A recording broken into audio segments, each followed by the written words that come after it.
The smell came first. It did not arrive slowly, the way normal smells do. It did not creep under the door or drift through the hallway. It appeared all at once, thick and heavy, like the room itself had decided to breathe it out. It was the smell of flowers. Not fresh flowers, not the clean smell of a garden. This smell was sweet, warm, and slightly rotten, like flowers left too long in the sun, mixed with something deeper and harder to name. Evan Hale stood frozen in the doorway of apartment 417, his hand still wrapped around the cold metal handle. The hallway behind him was silent, no footsteps, no voices, just the faint hum of electricity running through the building's walls. The apartment had been sealed for weeks, no open windows, no visitors, no reason for any smell to exist at all. And yet, the flowers were everywhere. The smell pressed against his chest as if it had weight. It filled his nose, his mouth, even his eyes, making them sting. Evan did not step inside right away. His body refused. His mind tried to remind him of rules, procedures, normal explanations. Old pipes, cleaning chemicals, something logical, something safe. But his instincts, the ones that had kept him alive in moments he still did not like to remember, were screaming at him to leave. The room was dark, except for a single strip of gray light leaking through a gap in the curtains. Dust floated in that light, slow and lazy, like it had no idea time was still moving. The furniture looked untouched.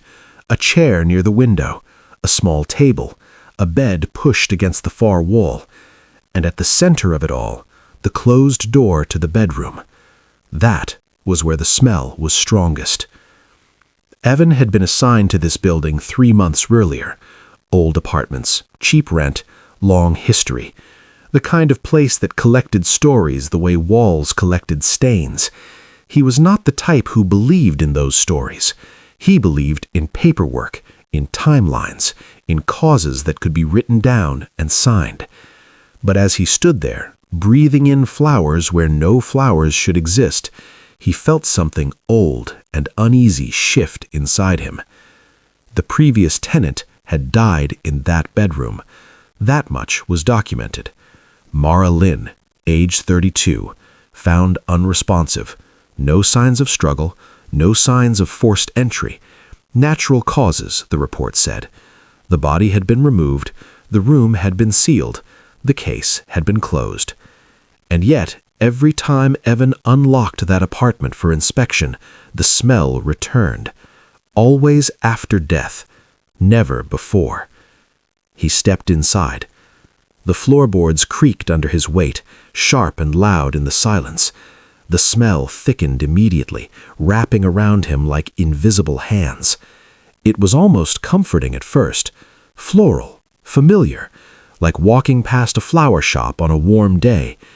But beneath it was something wrong, something damp, something that reminded him of hospitals and funerals and rooms where people stopped breathing. Evan moved slowly, his eyes scanning every corner. No fresh flowers, no vases, no open containers, nothing that could explain it. The kitchen was clean, empty. The bathroom smelled of nothing at all, just cold tile and dust. The bedroom door waited. It was closed just as it had been every time before. Evan had opened it once already, weeks ago. He remembered that moment clearly, the way his hand had hesitated, the way his stomach had tightened for no reason he could explain. The room had been empty then, cleaned, bare. No body, no blood, no sign of anything unusual, except for the smell, and the faint impression on the mattress, as if someone had just stood up. He reached for the bedroom door now. The handle was warm. That detail stopped him. Metal did not stay warm in an empty apartment, not in winter, not without sunlight. He pulled his hand back quickly, staring at his palm as if it might have changed. It hadn't. His skin was fine, normal, but his heartbeat had sped up, hard and fast, thudding in his ears. Evan told himself it was nothing. Then the smell changed. It deepened, thickened. The sweetness sharpened into something almost painful, like breathing syrup mixed with soil. The air felt heavy, as if the room was pressing down on him, testing how much he would endure. The bedroom door began to open. Not fast, not slow, just enough to make the movement unmistakable. Evan did not touch it.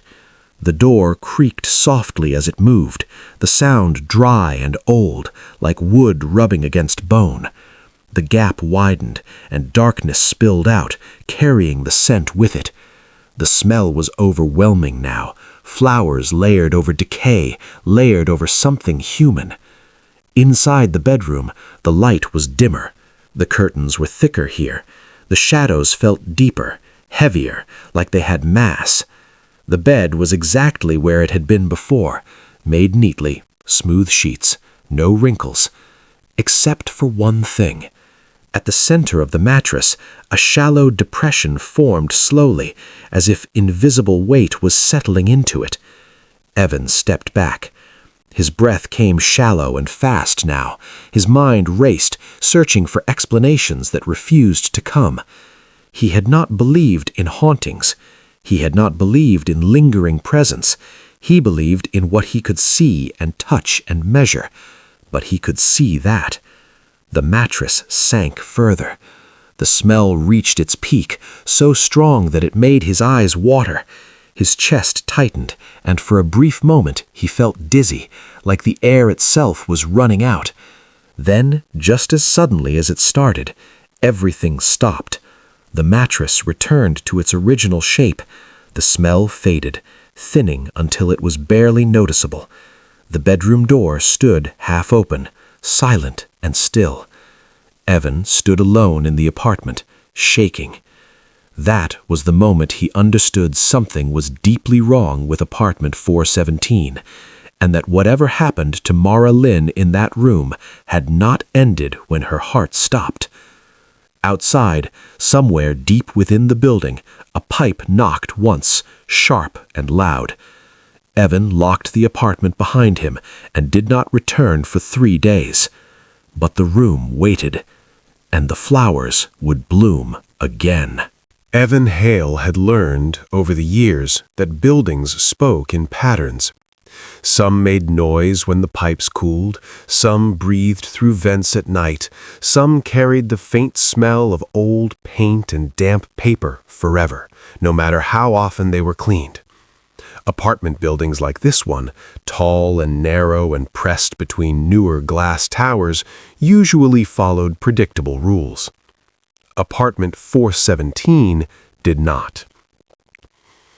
3 days after Evan locked the door and walked away, he stood across the street from the building, staring up at its dark windows. Snow had melted into gray slush along the curb. Traffic passed behind him, loud and careless, unaware of the quiet pressure tightening in his chest. The city looked normal, too normal, and that made the memory of the smell feel unreal, like something imagined during a fever.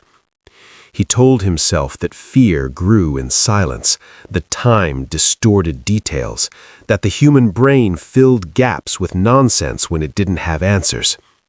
Still, he crossed the street. The building's entrance smelled faintly of bleach and old carpet. The lobby lights flickered once, then steadied. Everything looked exactly the same as it always had. No flowers, no sweetness in the air, no heaviness pressing against his ribs. Evan exhaled slowly. He climbed the stairs instead of taking the elevator, 4 floors. Each step echoed slightly differently, like the building was counting his movement. He reached the 4th floor landing and stopped, listening. Nothing. Apartment 417 sat at the end of the hall, its door dull and scratched from years of use. The number plate was crooked. Evan had meant to straighten it months ago. He hadn't. He couldn't remember why. He unlocked the door. No smell greeted him this time. The apartment felt empty in the way abandoned spaces usually did. Cold, quiet, lifeless. Sunlight filtered through the living room curtains, cutting the dust in sharp lines. Evan stood still, letting his body relax inch by inch. Maybe it had been a fluke, a stress reaction, a trick of memory layered over an unpleasant job. He walked inside. The bedroom door was closed. Evan didn't approach it right away. Instead, he checked the rest of the apartment again, slower this time. Cabinets, bathroom, closets, nothing unusual. No sign anyone had been inside since he last locked it. No forced entry, no disturbed dust. When he finally stood in front of the bedroom door, he noticed something small and unsettling. The smell of flowers wasn't in the air. It was on the door. Not strong, not overwhelming, just a faint sweetness clinging to the wood, like perfume rubbed into skin hours earlier. Evan leaned closer without meaning to, breathing in carefully. His stomach tightened. The scent reminded him of funerals, of the way flowers tried too hard to cover something they never really could. He stepped back and wiped his hand on his coat without realizing he had touched the door. He opened it. The bedroom was unchanged. Bed, window, curtains, bare walls. No impressions on the mattress this time. No movement, no shadows doing anything strange.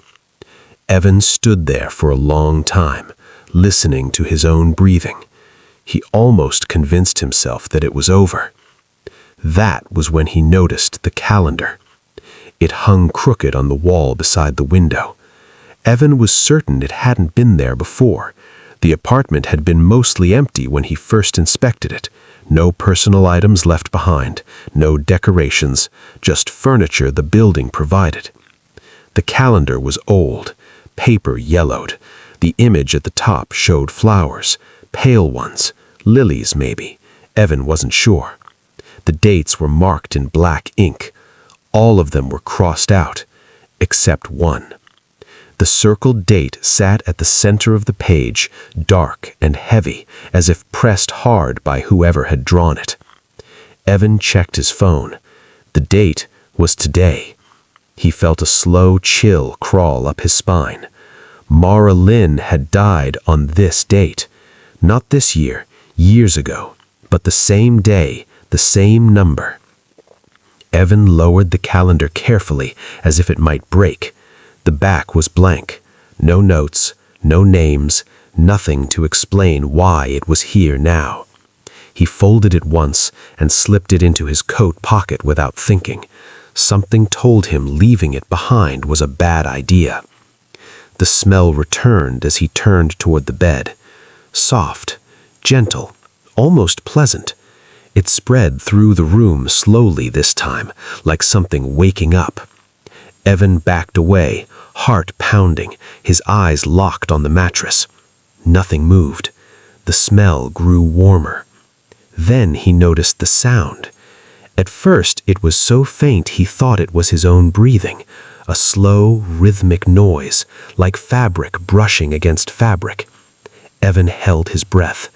The sound continued. The sheets shifted, just slightly, a ripple across the smooth surface as if a body was turning beneath them. Evan's legs felt weak. He wanted to move. He wanted to run, but his eyes refused to look away. The sheets rose. Not much, just enough to suggest the shape of a shoulder, then another, then the faint outline of a head pressing upward as if someone was lying on their back beneath invisible weight. The smell of flowers flooded the room. Evan stumbled backward into the doorframe, his shoulder hitting the wood hard enough to hurt. The pain barely registered. His entire focus was on the bed. The shape beneath the sheets settled. Then, slowly, impossibly, the sheets flattened again. The room returned to stillness. No sound, no movement, just the lingering sweetness in the air. Evan did not stay long enough to see if anything else would happen. He left the apartment unlocked. That night, he searched everything he could find about Mara Lynn. Public records, old news articles, archived forums. There was not much. She moved into the building alone. No family listed, no close contacts, no workplace interviews. The official cause of death was listed as sudden cardiac failure. But one small detail stood out. The medical report mentioned an unusual observation. The body had smelled strongly of flowers. The examiner had noted it as environmental contamination, cleaning products, floral soap, something like that. But Evan knew better now. The smell did not come from the room. The room was remembering it, and whatever memory it held was tied to Mara Lynn in a way death had not broken. As Evan stared at his screen, exhaustion pulling at his eyes, he felt a quiet certainty settle in his chest. This was not the first death connected to that room, and it would not be the last. The second character entered the history of apartment 417 without warning. Her name was Claire Rowan. Evan first saw her name on a transfer request buried deep in the building's internal system. He had been skimming through maintenance logs late at night, eyes burning from too many hours staring at a screen, when the request caught his attention. Apartment 417. New tenant inquiry. Immediate availability. Evan stared at the screen longer than he needed to. The apartment was still listed as active. No legal reason to block it. No official hazard. Just an unresolved feeling that sat heavy in Evan's gut. He told himself he would deny the request, delay it, claim repairs were needed, but his fingers hesitated above the keyboard. Part of him wanted someone else to step inside that room, not to confirm what he had seen, he already believed it, but to prove he wasn't alone in it. Claire Rowan arrived 2 days later. She showed up at the office just after noon, carrying a single bag and wearing a coat that looked too thin for the weather. She was younger than Evan had expected, mid-20s, tired eyes, calm posture. The kind of person who moved carefully, like she was used to things falling apart if she didn't. Evan watched her through the glass window before opening the door. She stood quietly, reading a notice on the wall, not tapping her foot or checking her phone. Something about that stillness unsettled him. He introduced himself. She nodded politely. No small talk. No questions about the building's history, just paperwork, signatures, and a brief glance at the key in Evan's hand. When he mentioned apartment 417, her eyes flicked up for half a second. Too fast to be obvious, too sharp to be accidental. She took the key without hesitation. Evan told himself that if she sensed something, she would back out. People always did when fear crept in. But Claire didn't hesitate. She didn't ask to see another unit. She didn't joke nervously. She thanked him and left. That night, the smell returned. Evan woke to it in his own apartment 3 blocks away. It was faint but unmistakable. Flowers. Warm and sweet and wrong. He sat up in bed, heart racing, the scent fading as quickly as it had appeared. By morning, he had convinced himself it was stress. Claire moved in that afternoon. Evan didn't go with her. He told himself there was no reason. Tenants moved in alone all the time. Still, the unease followed him through the day like a shadow. He checked the building's cameras twice. Everything looked normal. Claire entered, the door closed. No sign of anything strange. By evening, the 4th floor camera went dark. It wasn't unusual. Old wiring. The system was overdue for an upgrade. Evan logged the issue and told himself he would fix it in the morning. At 2:17 a.m., his phone buzzed. The notification came from the building's environmental sensor system, a minor alert, air quality fluctuation, apartment 417. Evan stared at the timestamp, 2:17, the same time listed on Mara Lynn's medical report, the time her heart had stopped. Evan didn't sleep after that. The next morning, he returned to the building. The hallway outside apartment 417 smelled faintly of flowers. Claire answered the door on the second knock. She looked pale, not sick, just drained like someone who hadn't rested in days. The apartment behind her looked normal, boxes stacked neatly, curtains open, light filling the space. She didn't seem surprised to see him. Evan explained the sensor alert. Routine check, nothing serious. Claire listened without interrupting, her expression unreadable. When he stepped inside, the smell grew stronger. Not overwhelming, just present, like a constant hum. Claire noticed his reaction. He followed his gaze toward the bedroom. That was when Evan realized something he hadn't allowed himself to consider. She could smell it too. Claire hadn't mentioned flowers, hadn't acted confused or alarmed. She moved like someone already familiar with the space, already aware of its moods. Evan checked the sensors. Everything read normal. Temperature steady, air clean. No chemical explanation for the scent. Claire stood near the bedroom door, arms folded loosely, watching him. The silence stretched. Evan wanted to ask her if she smelled it, if she felt it, if anything strange had happened during the night. But something stopped him. The way she stood, the way her eyes lingered on the door. Not fearful, but expectant. He finished the inspection quickly. As he turned to leave, Claire spoke. She said nothing out loud. Her mouth didn't move, but Evan felt it, a pressure behind his eyes, a thought that wasn't his own settling into place. It's stronger at night. Evan froze. He turned back toward her. Claire's expression hadn't changed.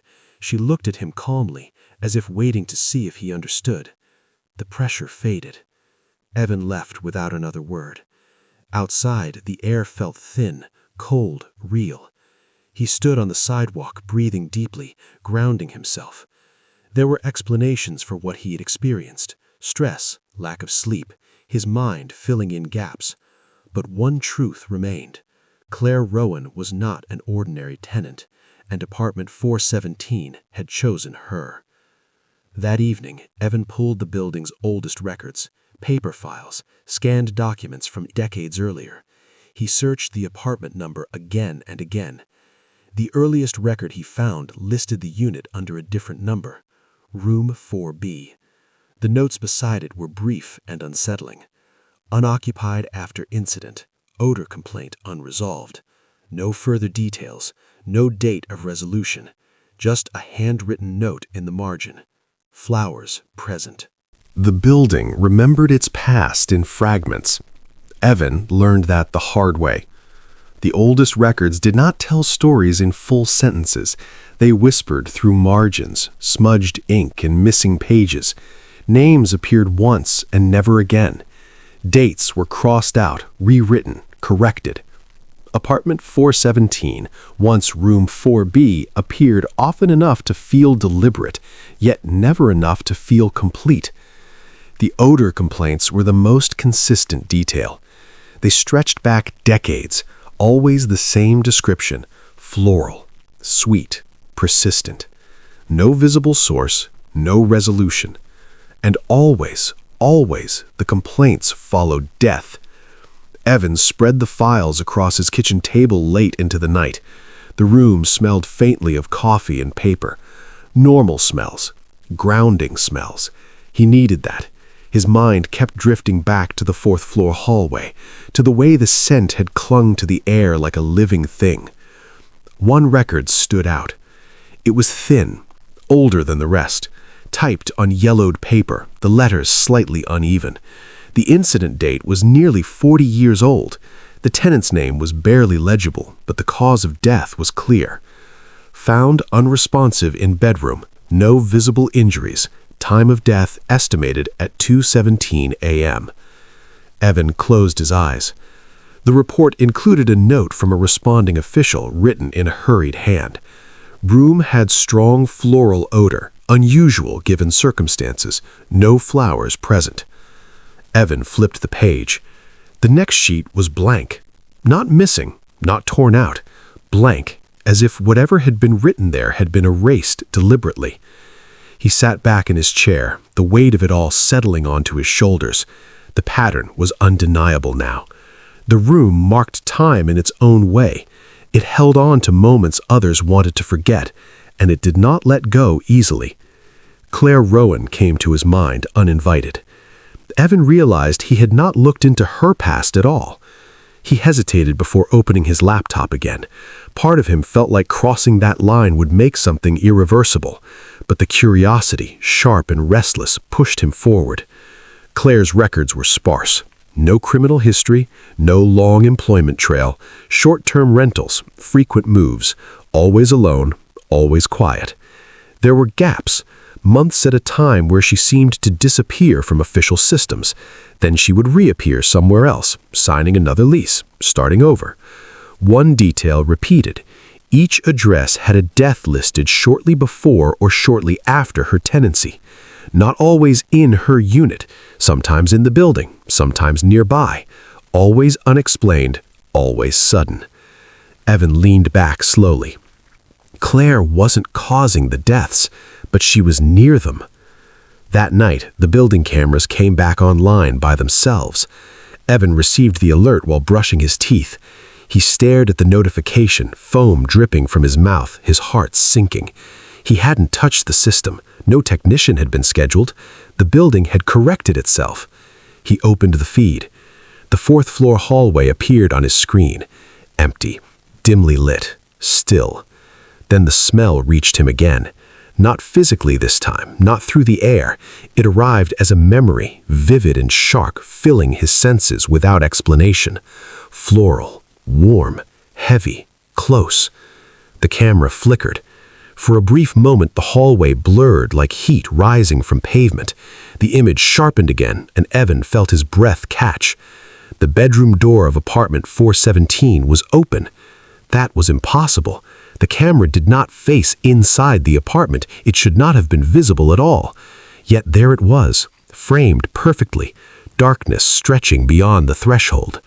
Something moved. Not a person, not fully.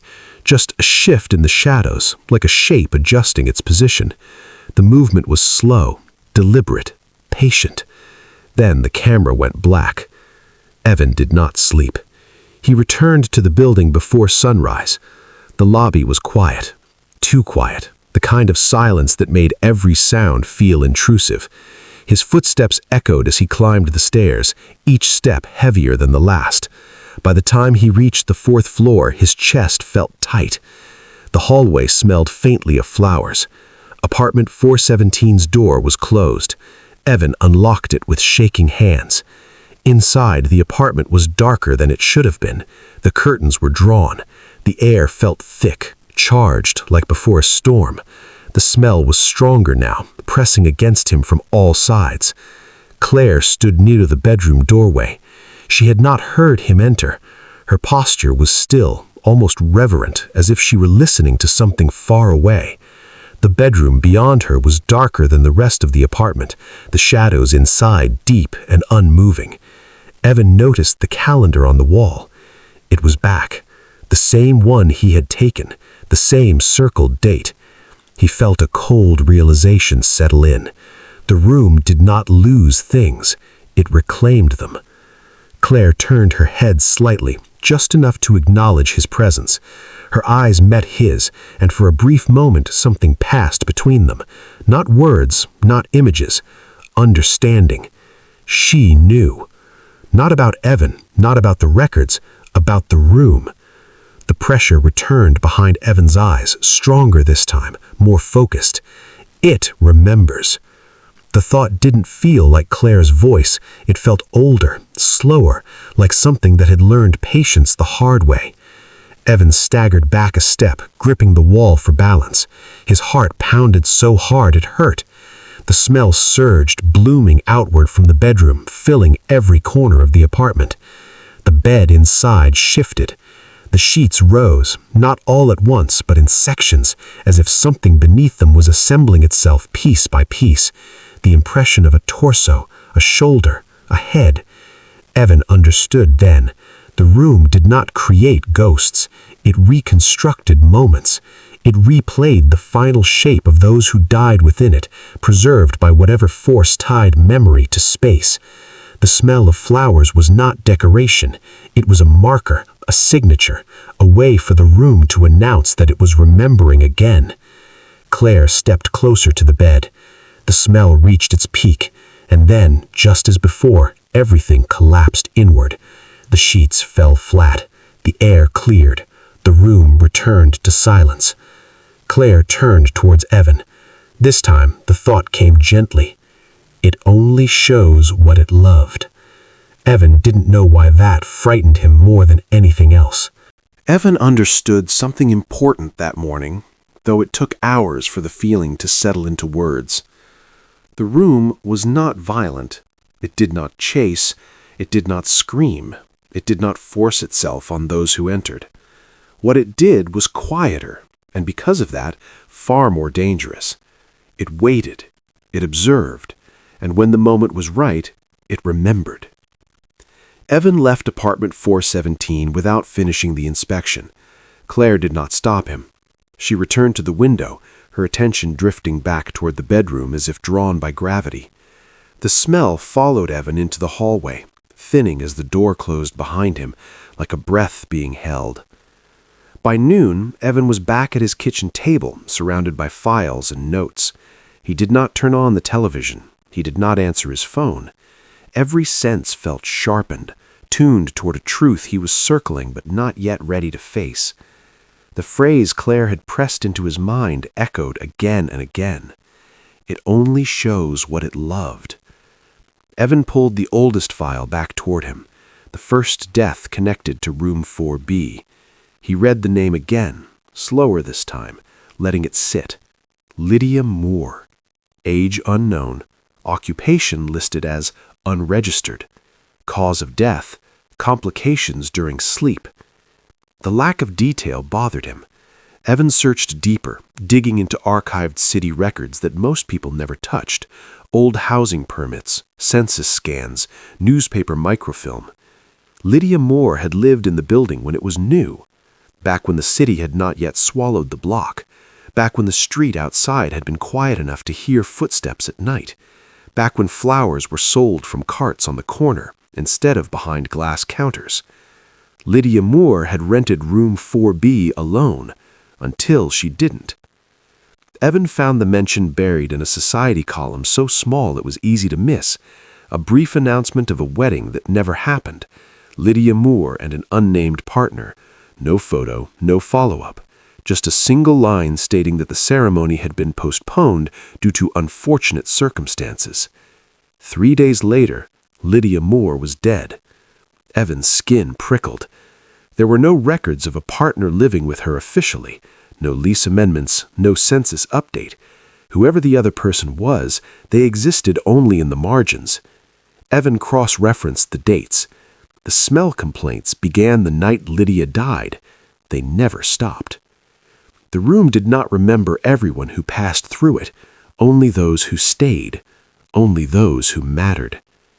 Evan thought of Claire's history, the way she moved, the way she listened, the calm familiarity she showed toward the bedroom. She wasn't afraid of the room. She was connected to it. That evening, Evan returned to the building again. This time, he brought nothing with him, no files, no phone, no explanations. He wanted to feel the space without barriers, to understand it the way Claire seemed to. Apartment 417 welcomed him with silence. The smell was faint but present, like a reminder rather than a warning. Claire sat on the edge of the bed, not touching the sheets, her posture careful and respectful. The room felt warmer than it should have been, the air heavy with something unspoken. Evan stayed near the doorway. He didn't ask questions. He didn't need to. The pressure behind his eyes returned, gentler now, like a hand guiding his attention rather than forcing it. Images surfaced, not visions, not hallucinations, memories that didn't belong to him but felt complete enough to hurt. A woman standing by the window holding a bundle of flowers too tightly, pale petals bruised by her grip, the smell thick in the air, the sense of waiting stretched thin. Another presence in the room, close, intimate, not visible in detail but felt, the kind of closeness built slowly over time, the kind that made absence unbearable. Then the moment of loss. Not violent, not sudden, just quiet and final, a body growing still while the room remained awake. The flowers bloomed too late. Evan's chest ached as the impressions faded. He opened his eyes to find Claire watching him. Her expression held something like relief. The thought came softly, clearer than before. It keeps them here. Evan swallowed hard. The room did not trap souls. It preserved attachment. Love, unfinished and unresolved, sank into the walls, soaked into the floorboards, and waited. The smell of flowers was not decay. It was memory trying to remain beautiful. Evan realized then why Claire never stayed long anywhere. She was sensitive to places like this, to echoes that others couldn't hear. She didn't cause death. She recognized what lingered after it. Apartment 417 was louder than most. Too loud. That night, Evan dreamed of flowers filling a room until there was no space left to breathe. And somewhere deep in the building, the room prepared to remember again. The change did not happen all at once. It began quietly, in ways Evan almost missed. The smell followed him home again, stronger this time. It clung to his coat, his hands, his hair. No matter how much he washed, the faint sweetness lingered, like a reminder pressed into his skin. He started noticing flowers where there were none, in reflections, in shadows, in the way light pooled on empty surfaces. He stopped sleeping through the night. At exactly 2:17 a.m., his eyes would open on their own. No alarm, no sound, just a sudden awareness, sharp and absolute, like someone had called his name without making a noise. His apartment would be silent, but his chest would feel tight, as if the air had grown heavier. Each time, the smell would be there, not in the room, inside his head. Evan tried to stay away from the building. He told himself distance would break the connection, that the room only had power within its walls. But the more he resisted, the stronger the pull became. Thoughts of apartment 417 slipped into his mind during the day, while crossing streets, while drinking coffee, while staring at nothing. The room was learning him. Claire noticed before he did. When Evan returned to the building after 3 days of absence, she was waiting in the hallway, standing just outside the apartment door. The smell was strong there now, no longer contained. It spilled into the corridor, soft and invasive. Claire's eyes lingered on him longer than before. She did not speak. She didn't have to. The pressure behind Evan's eyes returned, sharper, almost painful this time. "It's touching you." The thought felt urgent. Evan felt his stomach drop. He followed Claire inside. The apartment looked different. Not physically, but the air felt denser, as if the space had grown smaller. The bedroom door stood open. The bed inside was perfectly made, sheets smooth and unmarked. Too smooth. Evan stepped closer and froze. The impression on the mattress was faint, but unmistakable. It was his size.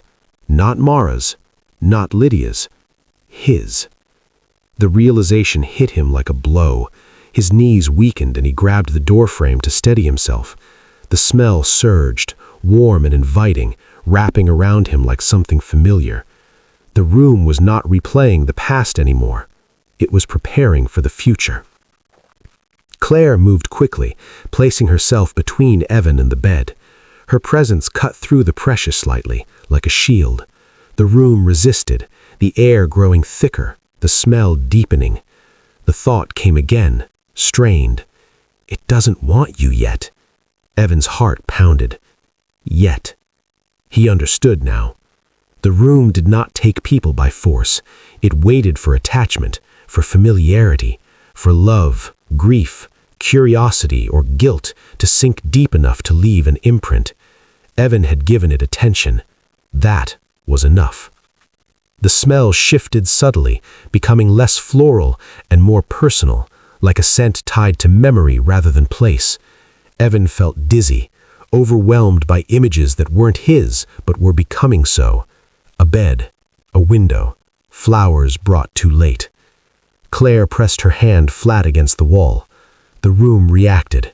The smell flared, then pulled inward sharply, like a breath being sucked back into lungs. The mattress impression faded. The air thinned. Claire stepped back, her body tense. The thought arrived slower now, heavier.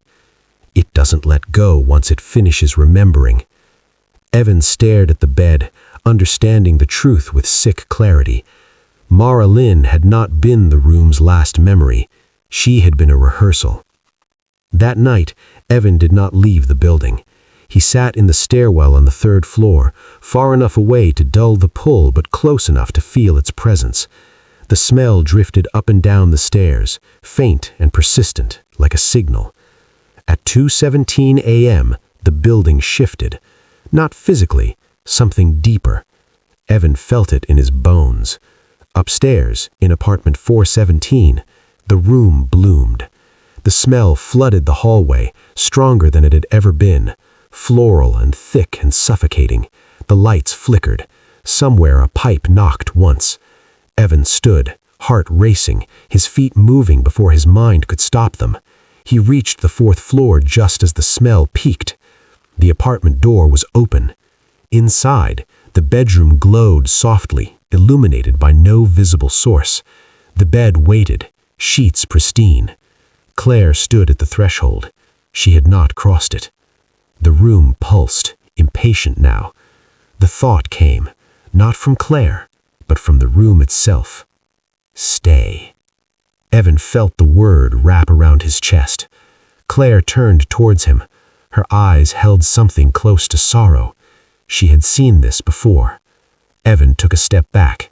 The pressure pushed harder, pressing against his senses, promising warmth, stillness, release. The bed seemed closer than it had any right to be. Claire shook her hand slowly, not with fear, with certainty. The pressure shifted confused, then sharpened. The room had to choose. The room waited. Evan's chest felt tight, his breaths shallow. He knew now that the bed was not a bed, not entirely. It was a memory, a vessel, a keeper. It had been shaped by everyone who had died inside the apartment, and now it sought him. His presence, his fear, his curiosity. It had noticed, and it had decided. Claire moved first. She stepped closer to Evan, not toward the bed, but toward him, as if anchoring him. The smell swelled, rich and thick, filling the air with an intensity that made Evan gag. Flowers, warm, sweet, overpowering, yet something darker lay beneath it. Rot, something human, something final. Evan's legs trembled. He wanted to run, but his mind refused.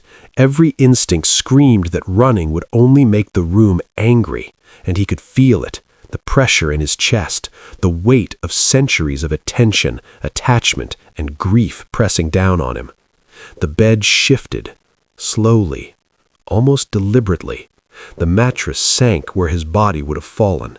The sheets curled upward, forming the faint impression of shoulders and a head. The room was waiting. Evan's stomach lurched. His mind screamed, "Don't go near it!" Claire raised a hand, not to push him, not to stop him, but in a gesture of warning. She didn't speak. She didn't need to. Evan understood the silent message. It chooses. The room pulsed again, stronger, sharper. The floral scent bloomed to an unbearable peak, then receded slightly, leaving a hollow sweetness that tasted of morning. Evan felt drawn to the bed. Every step forward was a battle, like gravity had turned inward, pulling at him from all sides. Then he saw it. A faint glow, almost imperceptible, emanated from beneath the sheets. Not light from any lamp or window, not reflection, just something warm, breathing softly. The outlines of shoulders, a neck, the faint curve of a head. Mara Lynn, Lydia Moore, all of them, layered over one another, shifting, waiting, and then waiting for him. Evan froze. His heart thudded so loud he thought the walls would hear it. He wanted to retreat, but his feet wouldn't obey. He wanted to scream, but his throat had gone dry. The room pulsed again. Then Claire stepped forward, not into the room, not toward the bed, into the doorway, placing herself squarely between Evan and the memory. The smell of flowers thickened around her, warm and sweet and terrifying. Evan felt a strange sense of relief. The pressure on his chest eased slightly, like the weight had found a point of resistance. The bed shifted. The outline of the bed twisted, curled toward the doorway, as if sensing the protective presence of Claire. The floral scent peaked again, sweet but unbearable, and then silence. The air cleared slightly. The glow faded. The sheets fell flat. The room was still. Evan stumbled backward. His knees buckled. Sweat ran down his face. His chest heaved. And then he realized the room had made its choice. Not him. Claire had anchored it. She had not entered. She had not interacted. She had merely been there, aware, present. And the room had chosen her to remain in its memory instead of him. Evan gasped. Relief surged through him, but it was tempered by fear. The room had not released its hold entirely. It never did. But for now, he could leave. He stepped past her, out the apartment, closing the door slowly behind him. The smell lingered faintly in the hallway, a memory of what almost claimed him. He didn't look back. Outside, the city felt normal. Traffic hummed, people shouted, birds called from somewhere above the buildings. Evan realized he had been holding his breath for hours. He walked away, but the memory followed. And somewhere inside apartment 417, the room waited again. Patient, loving, dangerous. Claire remained behind, standing silently near the bed, eyes closed, breathing deep. The air was thick around her, warm, the scent of flowers and memory heavy. She would not leave. She could not yet. And the bed waited for the next visitor. The room that smelled of flowers after death had chosen its keeper, and it would remember forever.